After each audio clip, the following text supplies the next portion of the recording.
હાલ રાજકોટથી એક ખૂબ જ દુઃખદ સમાચાર સામે આવી રહ્યા છે।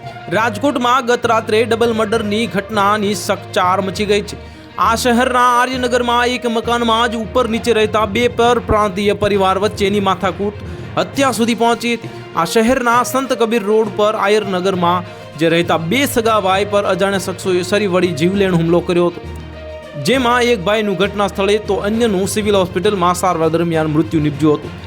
પ્રાપ્ત વિગત મુજબ શહેરના સંત કબીર રોડ ઉપર રહેતા પરપ્રાંતીય અમિત જૈન અને વિક્કી જૈન નામના બંને ભાઈઓ પર રાત્રે અજાણ્યા શખ્સો દ્વારા છરી વડે હુમલો કરવામાં આવ્યો હતો, જેમાં બંને યુવાનોને જે પેટ અને છરીના ભાગ ઉપર છે છરીના ઘા મારવામાં આવ્યા હતા, અને જેને કારણે એક ભાઈ તો લોહી લુહાણ હાલતમાં ત્યાં જ ઢળી પડ્યો હતો અને અન્ય ભાઈએ જે ગંભીર હાલમાં જે 108 એમ્બ્યુલન્સના લઈ જવામાં આવ્યો હતો, અને જો કે સિવિલ હોસ્પિટલમાં સારવાર દરમિયાન બીજા ભાઈનું પણ મૃત્યુ નિપજ્યું હતું।